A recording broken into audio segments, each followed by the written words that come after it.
মোর নাম ইলিয়াস হোসেন আনসারি। মই আপনার এই অঞ্চলের লড়া।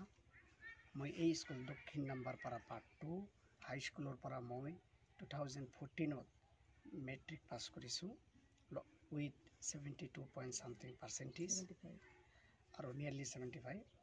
তাৰপিছত ইয়াৰ পৰা পাস কৰি আমাৰ ফেকাল্টি মেম্বাৰ্ছ ষ্টাফ সকলোৰ অনুপ্ৰেৰণাত I took admission in Hojai, Admon College Nilbagan. তাৰ পৰা আৰু ভালকৈ পাস কৰি 91.something% পাই পিছত কলো আমাৰ university of science and technology Meghalaya USTM Khanapara. তাতে আমাৰ চেয়াৰমেন স্যাৰ অনাৰেবল মাহবুবুল হক স্যাৰ তেখেতে ফ্ৰী অফ কষ্টত মোক এডুকেশ্যন দিছে, ভাল পাৰ্চেণ্টেজ আছে, এনকাৰেজ কৰিছে, ফাইনেন্সিয়েলি হেল্প কৰিছে, সহায় কৰিছে। তেখেতক মই বহুত বহুত ধন্যবাদ দিছোঁ। তাৰপিছত এতিয়া বৰ্তমান মই দিল্লী জামিয়া মিলিয়া ইউনিভাৰ্চিটিত LLM কৰি আছোঁ, এডমিশ্যন লৈছোঁ। মোৰ এই লাইফ জাৰ্নিত ভেহিকেলত আমাৰ প্ৰথম ষ্টাৰ্ট হৈছে এই স্কুলৰ পৰা। তো আজি মই বহুত সুখী। আমাৰ honourable beloved friends like friends টিচাৰ্ছসকলে মোক মাতি সম্বৰ্ধনা জনাই আছে আৰু আপোনালোককো ধন্যবাদ যে আপোনালোকে আহি আমাৰ স্কুলৰ এটা যে ঐতিহ্যমণ্ডিত এইটো যে ৰক্ষা কৰাৰ কাৰণে কৰিছে। আপোনালোকক বহুত গ'ল টু এইমটো ডাঙৰ হ'ব লাগিব, যিটো ডক্টৰ APJ আব্দুল কালাম চাহাবে কৈছে। ছেকেণ্ডলি ডেডিকেশ্যন থাকিব লাগিব। থাৰ্ডলি এইটো মানুহৰ পৰা ওলাই দিব লাগিব যে ইকনমিক যিটো ফাইনেন্সিয়েলি প'ৰ থাকিলে যে আপুনি পঢ়িব নোৱাৰে, এইটো মনৰ পৰা একেবাৰে মুচি পেলাই লগতে হাৰ্ড ৱাৰ্কিং কৰি আৰু নিজৰ সকলো মেইনটেইন কৰি পঢ়িলে ছাকচেছ হ'ব পাৰে। কিছু সময় দেখা গৈছে যে আপুনি ছ'চিয়েল মিডিয়াৰ ক্ষেত্ৰত ছাত্ৰ ছাত্ৰীক অলপ সতৰ্ক কৰি দিছে। এই ক্ষেত্ৰত আপুনি পুনৰবাৰ ক'ব নেকি যে ছ'চিয়েল মিডিয়া ছাত্ৰ ছাত্ৰীৰ ওপৰত প্ৰভাৱ পেলাইছে? নাই, in 21st century era, social media is part and parcel of life.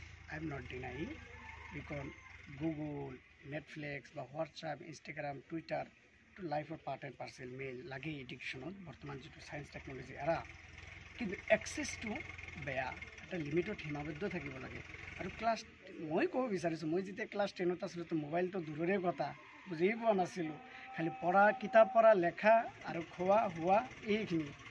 মই অনুৰোধ কৰিব বিচাৰিম ক্লাছ 10 আৰু হাই ছেকেণ্ডাৰী যিবিলাক আমাৰ ফ্ৰেণ্ডছ আছে তেখেতসকলে যাতে আপোনাৰ এইবিলাক অলপ এভইড কৰি দেখক, যিটো আমাৰ বেনিফিট হয়, নলেজ পাব পাৰে, সেইটো দেখক, মানা কৰা নাই। কিন্তু ইয়াৰ লগতে কিতাপ ভালকৈ অধ্যয়ন কৰিলে ভাল হ'ব, কাৰণ সময় আছে, ভৱিষ্যতত সময় পাব, ডিগ্ৰীত, মাষ্টাৰ ডিগ্ৰী, PhDত সময় পাব ছ'চিয়েল মিডিয়া। আমি ইলিয়াছ আনচাৰীক লৈ খুবেই আনন্দিত, যিটো তেওঁ আমাৰ এই স্কুলৰ এক্স ষ্টুডেণ্ট। 2014 চনত ইয়াৰ পৰা মেট্ৰিক সুখ্যাতিৰে উত্তীৰ্ণ হৈ আমাৰ এই দেশৰ গৌৰৱ অৰ্জন কৰিছে। এইখিনিলৈ আমি খুব উৎফুল্লিত। শুনক, আমি ইয়াত মানে তেওঁৰ ৰেজাল্টৰ কাৰণে আমি খুব আনন্দিত হৈছোঁ, ইয়াত পাই খুব সুখী হৈছোঁ। আপুনি কি ক'ব এই ক্ষেত্ৰত? ইলিয়াছ হোসেন আনসাৰী ৰিজাল্টৰ কাৰণে আমি খুব আনন্দিত হৈছোঁ। আৰু লগতে আমাৰ এই স্কুলত যিহেতু বেছিভাগ দুখীয়া ঘৰৰ পৰা আহে ল'ৰা ছোৱালীবিলাক, সেইকাৰণে মই আজি যিবিলাক ল'ৰা ছোৱালী আহিছে চব মেক্সিমামে দুখীয়া ঘৰৰ। সিহঁতক মই কৈছোঁ, চোৱা আজি এই ইলিয়াছ হোসেনে কিন্তু এদিন দুখীয়া ঘৰৰ পৰা আহি আমাৰ এই স্কুলত পঢ়িছিল। আজি ইলিয়াছে ইমান নাম কৰি পাছ কৰি আহিছে। ইলিয়াছক লৈ আমাৰ গৰ্ব আৰু গৰ্ব কৰিয়ে থাকিম। আমাৰ আৰু আশা আছে ইলিয়াছৰ ওপৰত, ইলিয়াছে যাতে আৰু নিজৰ লাইফটো, নিজৰ জীৱনটোক যিটো গ'লত সি যাব খুজিছে সেই গ'লত যাতে যাব পাৰে। ইলিয়াছ হোসেন আনসাৰীক লৈ মানে খালি আমাৰ স্কুলৰ নহয়, আমাৰ এই অঞ্চলৰ ডিষ্ট্ৰিক্টৰ যেনেকুৱা ৰেজাল্ট কৰিছে, আমি আৰু আমাৰ এই স্কুল বা এই এলেকাৰ অঞ্চলৰ ছাত্ৰ ছাত্ৰীসকলক অনুৰোধ ৰাখোঁ যে ইলিয়াছ আনসাৰীৰ নিচিনা কঠোৰ পৰিশ্ৰম কৰি তেওঁ যেনেকৈ মানে অধ্যয়ন কৰিছে, তোমালোকেও ঠিক তেনেকৈ অন্য স্কুল বা আমাৰ স্কুলৰ যিখিনি ছাত্ৰ ছাত্ৰী আছে তোমালোকেও তেনেকুৱা মানে এটা চেষ্টা কৰিবা।